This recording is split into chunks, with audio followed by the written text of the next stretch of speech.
今日嚟整包，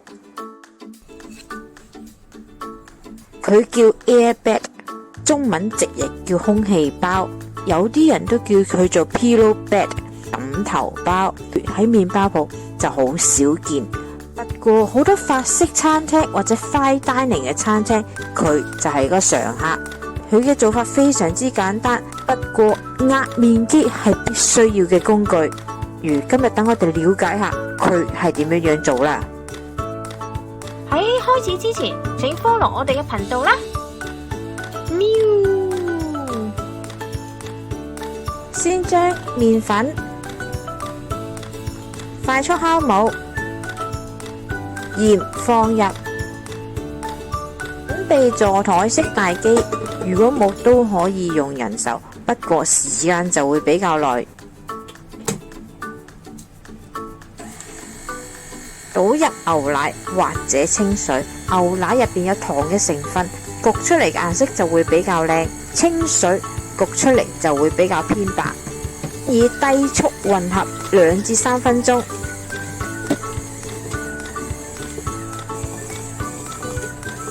再轉中速，令佢筋性可以產生。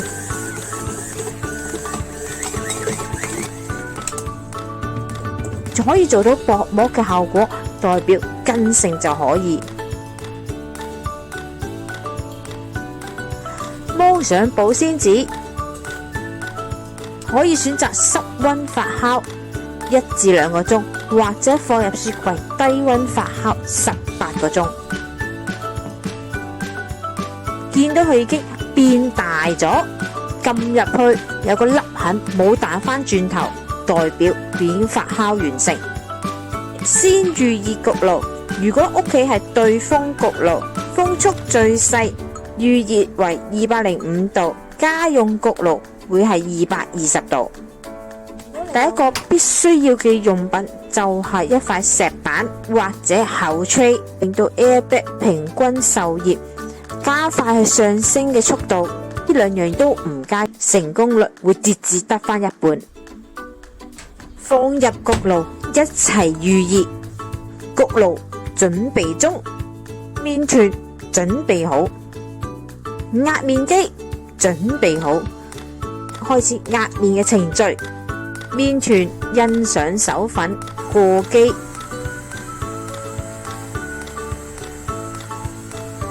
印上手粉，再摺疊。過機後嘅麵團凹凸不平，代表麵團係未得，再不斷灑上手粉，再過機嘅步驟。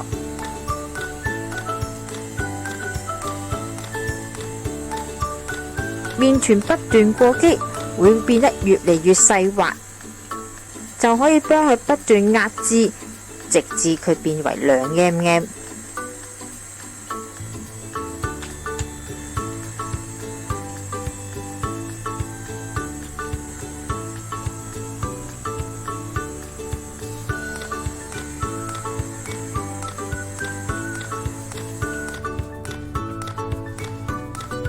呢一個平均一致嘅厚度，亦都係麵團可以升起嘅原因。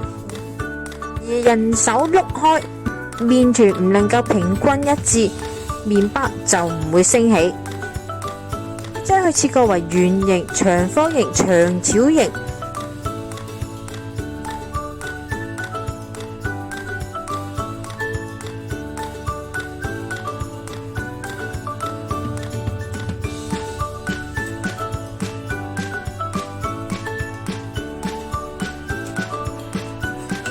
一塊塊唔好重疊咁放喺葉板上面。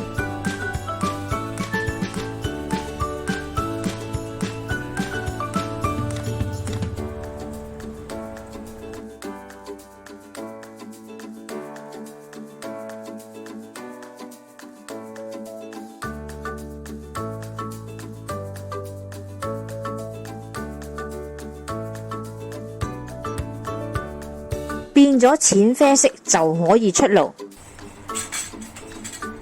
時間大致會係4至5分鐘。不過每一個人嘅焗爐唔同，都要視乎返你焗爐嘅情況。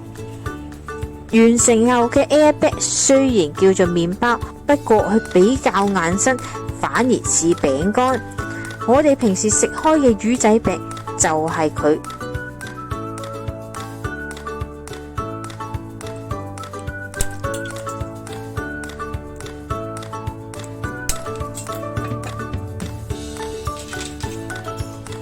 唔好睇小佢細細塊，冇乜作為，是一種下午茶嘅小食。好多時 fine dining 餐廳都會用到佢。等我哋同佢變身，令到你屋企都可以食到 fine dining 嘅嘢啦。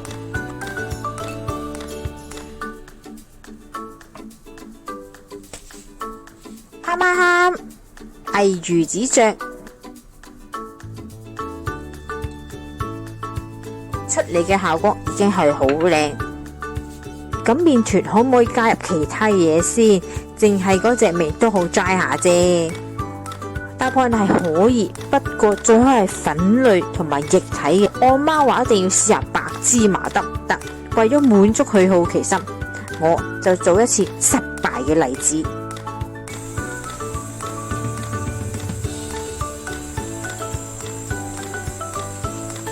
加芝麻就會明顯造成一啲凹凸嘅情況。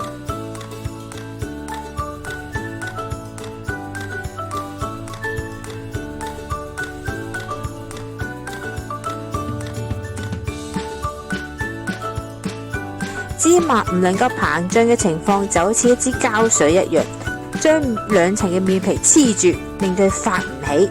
今日嚟到呢度啦，詳細嘅食譜我哋會擺落 Facebook 嗰度，有興趣嘅大家可以去睇一睇。請 like 我哋嘅 Facebook 同埋 YouTube，以便獲得更多嘅資訊啦。